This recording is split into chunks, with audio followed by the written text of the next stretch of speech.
Blog Talk Radio.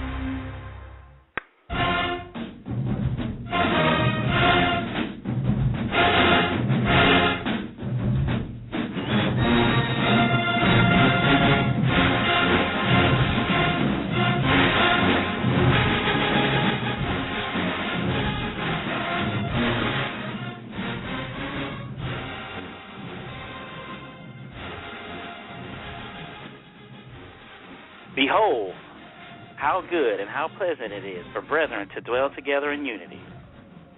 This is Choppin It Up, brought to you by the Marching Podcast and Blog Talk Radio. I'm your host, Joe Beard, and happy to be of service for you today. Today is the last day of September, September 30th, 2012, 3 o'clock on the West Coast, 6 o'clock on the East Coast. And today, we chop it up with Gerard Howard. Gerald is the founder and CEO of bandhead.org, and I believe the Marching News Network. He'll straighten it all out for us today. But I met Gerald back in the good old days of Jackson State, and that would be my crab year of 1997. I'm a member myself of bandhead.org, and I've met some really good people from the site, and it's really cool for me because I'm able to keep up with all of the bands and everything that's going on in the marching band world all the way out here in California, along with, catching all the discussions and the banter that goes on between folks. Great site. Definitely would like you guys to check that out. I've even met Lolita Carter from the actual site, and she was a guest on our show. When putting this network together, I had to make sure that Gerald was a guest on the show. He has some really good insight and definitely some things that I want you listeners to hear about his experiences and his time there, at Jackson State. So please call in and talk to Gerald today at 718-664-6025. That's 718-664-6025. You can email the show, marchingpodcast@gmail.com, or you can tweet us at marchingpodcast. So without further ado, ladies and gentlemen, we're going to go ahead and start talking to Gerald. He's not on the phone as of yet, but he's going to be calling in shortly. But I really appreciate him being on the show. Like I said, it was vital that in developing this network and having these interviews that we have Gerald on to talk about his experiences being the founder and CEO of bandhead.org. Bandhead.org, you guys can just type that in your browser. Hopefully he'll be calling in here in a second, but you guys can just type that in, and it's a social networking site similar to Facebook and all. You can register as a member and put your own pictures and your own information, contact other bandsmen, and see videos or post your own videos to the site. It's great for the marching band world. A lot of discussions. You can post events, a lot of things like that. It's just a great site. Definitely something that allows us to keep our ear to the street.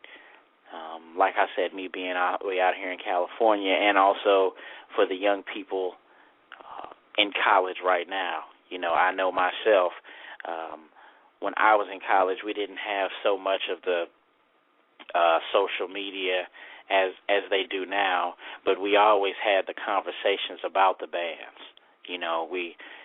We were able to talk to each other and maybe some people in our area or someone close to us, but unless we went home and we saw other bandsmen from these other areas that went to these other schools, we really didn't have a real debate about what happened, because it was either one-sided, just coming from one campus.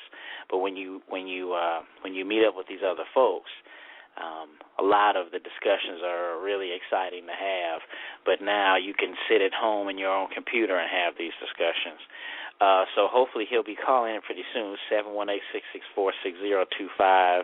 You're Chopping It Up with Gerard Howard, brought to you by the Marching Podcast and Blog Talk Radio. Thanks for listening. We go ahead and just use this time a little bit now to talk about some of the future. We want to post on the blog number 4, themarchingpodcast.com.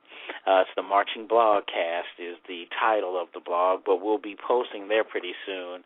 The introduction to James Riles. We finally got a hold of someone who's going to be doing the percussion segments of Woodshedding series with us, and James Riles agreed to do that once a month. He'll be coming on the second Thursdays of the month after McFadden, who will be coming on the first Thursdays of the month with brass. James does tremendous community service with drums. He's Mr. Riles, MrRiles on the Fifth Quarter, and he posts some good discussion topics sometimes, and also getting people adjusted to all areas of marching band, and that is including like DCI, and just trying to spread the word about being more of a well-rounded musician. He's agreed to talk to us for that series, and we want to have a blog post about that, saying a little bit about who he is as soon as we get a hold of him. So that'll be exciting. That'll be forthcoming here on the Marching Podcast Network. We're really excited about having him on here. And we're out there looking. If you listeners are out there, if anyone knows anyone, a woodwind expert, please contact the show. We would love to put them on once a month to promote their brand, promote their expertise, and to give our listeners more things to listen to. All of our woodwind people out there who are listening to the show, we want you guys to get better at your craft. So we want to go ahead and see if we can incorporate that in our listening Rolodex here on the Marching Podcast Network. So that's James Riles. We met him through Robert Connor, who was also a guest on our show. Robert Connor, the head of Cream Percussion, doing all of the help and most of the work there. This might be Gerald here calling from the 601. Hi, Gerald, is that you? Hey, what's going on, man? What's up, Gerald? You're live now on the Marching Podcast. You're chopping it up now live with Gerard Howard. We're just giving the listeners a little background information, man. How you doing today, Gerald? Chilling, bro. Chilling, man. All right, we appreciate it. We appreciate it. We want to go ahead and roll off some of these questions for you, man. So where are you from? New Orleans, man. Born and raised. New Orleans, Louisiana, originally. Okay. Now are your folks from New Orleans? Yeah, man. I was born in New Orleans, man. I am a product of the New Orleans band community, man. 1989 to 1995. Went to Francis William Gregory Junior High School, down at 35 Senior High School, class of 1995. Of course, I marched at Jackson State. Okay. Well, we appreciate that, man, because I was definitely about to ask you about, where you went to high school and all that. Now, you went to Jackson State, and especially being from New Orleans, what made you pick Jackson State? Interesting. It was kind of an interesting story, man. Interesting story, man. I ended up just kind of getting recruited to go to Jackson State, and oddly enough, by the time I got to be a senior in high school, I'd kind of really decided to, retire, if you will, from the the band world, and just kind of really focus strictly on academics. I was going to go to the University of Southwestern Louisiana to get a degree in electrical engineering, and I just ended up kind of really happenstance, man, just kind of getting a call from one of the band directors at Jackson State one Saturday morning. Offered me a scholarship to go there. It was just like, wow. Yeah, I didn't have any money from anywhere else. So, I did my research and ended up at Jackson State. That's cool. That's cool, man. You chopping it up with Gerald Howard, 718-664-6025. Now, when you went to Jackson State, what instrument did you play? I was on bass drum at Jackson State. And okay, so certainly, coming from New Orleans, man, it was certainly different. Because I would always, section leader and whatnot would always mess with me and always say, you march like you're from Southern, yada yada, because it was New Orleans, So I used to catch, I used to catch it all the time because of that, Right. I'm sure.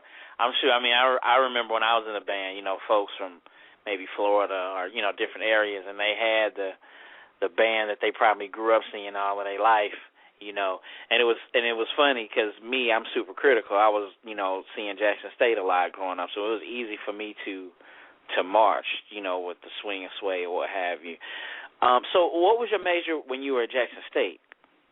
I ended up doing, I started off as math pre-engineering, and I ended up finishing in computer science, man. And I tell you what, too, man, just to kind of piggyback off what you were saying about marching styles, that's why it's critical to, in this day and age, it's critical to, if you're in high school, certainly do your research about the band that you're going to end up playing in. It is always best to kind of have feel like if you're going to end up going to Southern at the end of the day, it helps if you come from a system where when your marching style is Southern's marching style, if your marching style is FAMU's marching style, or if your marching style isn't that you study that. It's important to kind of, if you're listening out there, if you all are still high school, some of y'all are still high school students, definitely do your research and study about the programs that you're going to. I appreciate that, man. Because that is really important. It's just really important to know because it's just going to take you that much more time and just another added level of stress being in a new environment, being in a college environment, but then adjusting to the band. It's a lot of mental changing going on. So it's definitely important. And I tell you too, right? Just to kind of give you the whole, I can give you the whole rundown of how marching sports started. You were asking about how I ended up went to Jackson State, New Orleans, and all that. And it's kind of really the story is really kind of an interesting story because it's for me it's a story of I see sometimes you have to be willing to give something up in order to be able to kind of get it back again. Right. And New Orleans is a marching band city. You see what I'm saying? We live, breathe, sleep band. And like I say, for me, by the time I got to be a senior in high school, I said, well, look, I'm gonna go ahead and, I started kind of finding out about different, different academic programs and internship programs and whatnot. And I figured, well, hey, look, I want to go ahead and just focus on this. And I figured, if I went to Southern, I was going to end up playing in the band. I figured I wanted to retire. So I said, if I ended up going to Southern, I'm gonna play in the band. I don't want to go. I'm just going to go ahead and focus on my academics. That was what I wanted to do. That was, I guess you kind of come to a point where you say, well, look, I've done this. I've enjoyed it. In New Orleans, you can march from junior high school to, high school and have marched a successful career. You fought wars and whatnot. Right. So, like I said, I was going to chill out. I'm retired, and all that. And about the blue, I got a scholarship to go to Jackson State. I had no plans to go to Jackson State. Just about the blue, got a scholarship to go there. Went to Jackson State, did my freshman year up there. And at the end of that year, I ended up getting an academic scholarship. I went down the band scholarship toward the, started applying for scholarships, at the end of my first year and ended up getting an academic scholarship that actually paid for everything. So, the academic scholarship paid for, tuition, out-of-state fees, room and board, housing, and it paid a $600 a month stipend. And that criteria was, we just want you to go to school. We don't want you to participate in any other activities. We just want you to go to school. Which meant, I was like, can I still be in a band? They said, no, we just want you to go to school. So we took about a full ride, you see what I'm saying, versus still playing in the band. So I took the full ride. I ended up, what I ended up doing was, I ended up writing the band directors a letter, just thanking them, for picking me to come up there and thanking them for the experience, just saying I, enjoyed playing in the band, thank you for recruiting me, et cetera. And I said, well, look, maybe I can. I said, I just started building web pages at the time. This was,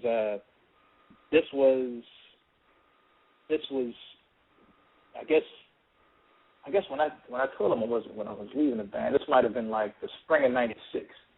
Okay. And so, in '96, I said, well, look, I just started building web pages. Maybe I could work with the band by building the band's first web page.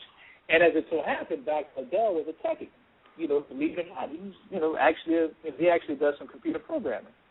So he was cool. He was cool with it. So I ended up still working with the band by doing the band's first web page. And so, got the band's first web page and all that. And what happened was that I put a guest book on a page, and so people could just kind of come on and whatnot, leave comments about Jack. Back during that time, guest books were the in thing. And so a few weeks later, after the site was launched, I started getting people from Alabama State, Alabama A&M, Southern, Prairie View, Hamlin, etc., on the guest book, but they were leaving messages, for each other. You see what I'm saying? It was almost like it was a conversation that had absolutely nothing to do with Jackson State on the guest book. Right. And so this went on for for several months, and so Dr. Liddell kind of got wind of it, and he was like, well, look, you need to go in and do something with this before, you need to go in and do something with this basically before, the administration finds out you're going to have to, shut it down. Because we would have to go in and people would be cursing and whatnot on it. We had to go in and edit posts and all this other kind of stuff, or either delete them if they were too bad. And so it was kind of like, obviously, these people need some place to go. You see what I'm saying? Mm-hmm. And so that was kind of really, it was like, well, I just can't shut this guest book down. There's obviously a need for these people to have to go somewhere. Right. And so that was, like I said, when I, went ahead and created BlackCollegeFans.com. It was back during the fall of 1998. Fall of 98. And that was, like I said, the Internet's first site for black college marching bands back then. And, of course, the site has kind of changed. The site has changed names many years over the years. BlackCollegeFans.com, MarchingSport.com, Bandhead.org, but they're all essentially the exact same place. The same entity, right? Yeah, it's all the same thing. Yeah, that's what, and I started off the show and I said marchingnews.com, but yeah, definitely Marching Sport, because it says that on the website. I talked about it at the intro. I'm really glad you went right into the guest book. I just give the listeners a little background about it. When I was there at Jackson State, I believe it was my second year. I think it was 1998, and like you were saying, people were cursing on it. Like you said, people were cursing on it. Yeah. It was off the chain. Like, people don't understand maybe, and I'm sure the people listening from, that marched with me and around that time, but we actually broke practice one night to talk about it. And Doc got up there, and that's Dr. Liddell, and, he got up there and he was like, y'all got to stop. He's like, y'all got to stop, because it was war. Yeah. You know what I'm saying? Yeah, it was crazy. Just off the chain. Yeah. Yeah, it was crazy because it was so wild. Back when Southern and Prairie View got into that fight, there were actually people from Southern and Prairie View on the guest book talking. Going, you hit me, blah, blah, blah, blah, blah, y'all should have did this. I was tripping out, man. Like, once again, like I said, there was obviously a need, you couldn't really just get rid of it. You know, it had to go somewhere. It had to go somewhere. And at the time, like I say, this is late 90s. For most folks, you know, the internet really kind of started going mainstream back in the mid 90s, and so you still had like a number of domains that were still available. So I went ahead and bought all the top level domains, like you say, back when I was still in college. BlackCollegeBands.com, HBCUBands.com, you know, domains that you thought that, you know, a BET or somebody like that would own. I bought, you know, off my work study money, you know, like all money I was making off research, you know, this is college money, you know. So yeah, I didn't even realize Doc had stopped the practice for that. Huh? Yeah, man, it was because it was serious, because they were like, you know, you represent Jackson State. I mean, you know, essentially a lot of those discussions that you have with children or the young person coming up about just being an adult, you know what I'm saying, and being mature and being professional. You know, you represent Jackson State. It's a lot more than that. But, I mean, it was. And what's really, really significant about what you did is that this was pre-Facebook and Twitter, where now, and I mean, I'm even guilty of this myself, where folks argue with each other on Facebook, you know, or even on Twitter sometimes. It's just that interaction with folks that you didn't have. It's a good and bad thing, but it's the interaction with people that are not just on your campus. You know, it opens the world up essentially, because, you know, when we had debates, and that's why I wanted to do this show, all these discussions were like one-sided. You know, it was the boom, you know, we marched against Texas Southern. Oh, you know, they ran with us a little bit, but, you know, we crushed them, blah, blah, blah. It was never a two-sided thing. But this internet now, you're starting to hear points from both sides, and that's what really I enjoy about it. So let me ask you, there are a lot of good things we definitely know. Is there anything frustrating, or is there a bad part of running bandhead.org? Yeah, you know, it kind of comes down to what you mentioned earlier. Really, I'm not really a big fan of all the arguing and whatnot that people do on the internet. You know, my thing of it is that as a band, to me, being a band is about, you know, of course you have your bands that you follow, but then it's also about being able to have intelligent conversations about bands with other people.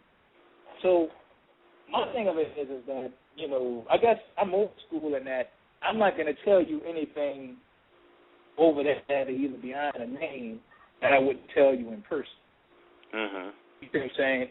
And oftentimes the internet allows for that type of behavior. You know, you get people on there, they take all kind of anything, and you know, like I say, you talk to them in person, everybody's cool. And it's like, look, you know, I guess that's just kind of my, you know, I would rather folks be able to hold intelligent conversations about band, because that's, you know, I know back home, man, you know, that's what we do. We'll sit back and compare this band to this year or whichever else, and you know, it's just, to me, I would rather folks just kind of be able to hold more intelligent conversations about bands. That, you know, that's my.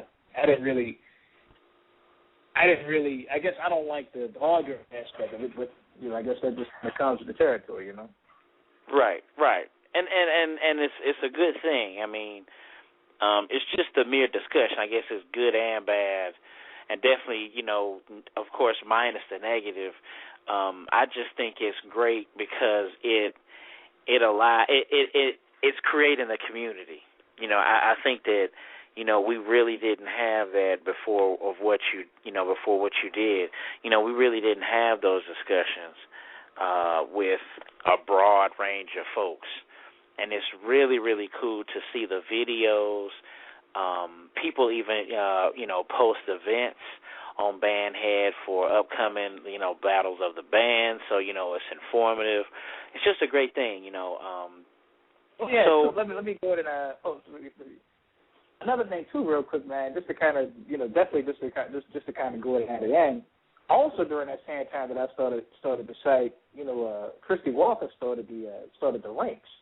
This is Christy and Mike Lee started the ranks, and of course, I want to say probably that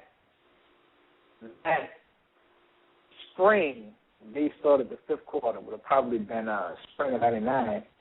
And I remember one time, actually kind of got a chance to sit back and talk to Christy back early, back during that time.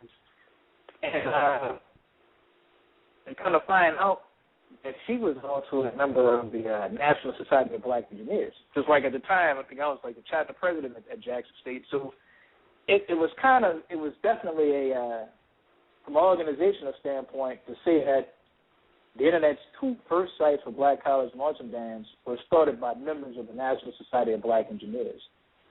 It's kind of a just an interesting factoid, Yeah, that's actually really cool. Shout out to Christy. If you are out there, Christy, please contact me. I am sure she is busy. I have hit her up in every avenue possible, but it's something that I'm learning, I guess, just dealing with, the podcast network. It's hard hammering folks down, and especially with this avenue of field, a lot of us, we all have other jobs, or, we have a lot of other things going on, so it's even harder to contact each other. But shouts out to the fifth quarter. The fifth quarter and bandhead.org, that's like the Mecca. You know what I mean? Like, if you are part of those, I mean, you pretty much have a handle of everything that's going on.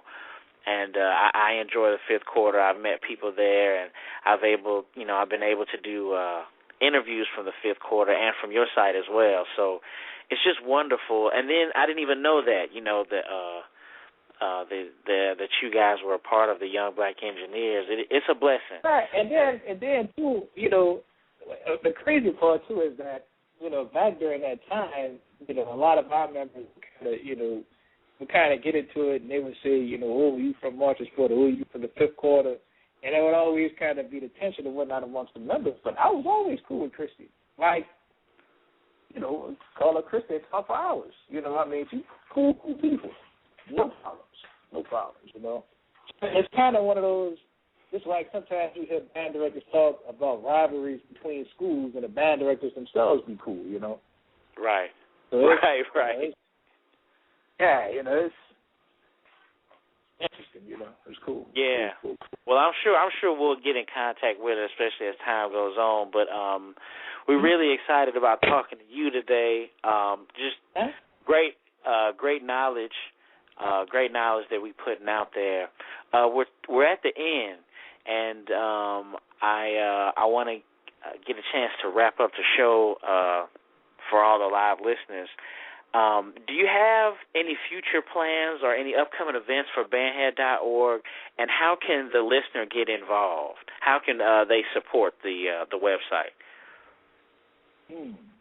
Let's see. New projects coming up. Actually, in the middle of working on a new site now. Kind of resurrecting the HBCUbands.com domain, and so I'll be doing some stuff with that this fall.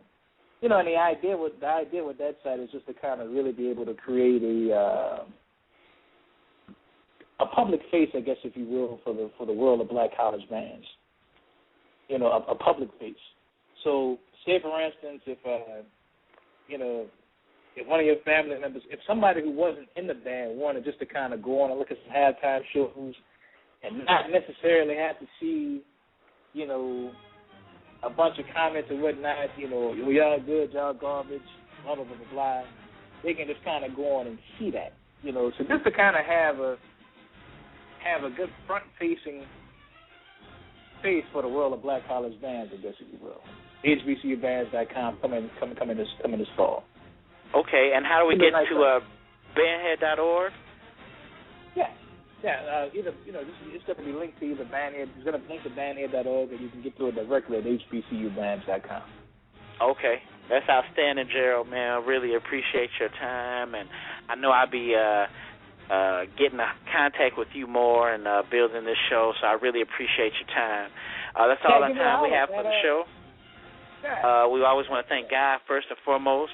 We want to thank Mr. Gerald Howard of bandhead.org. Wish you much success. Check out the website at www.themartianpodcast.com. Like us on Facebook. Follow us on Twitter. Thanks to you for listening. And remember, the eye is a better pupil and more willing than the ear. Advice may be misleading, but examples are always clear. See you next time.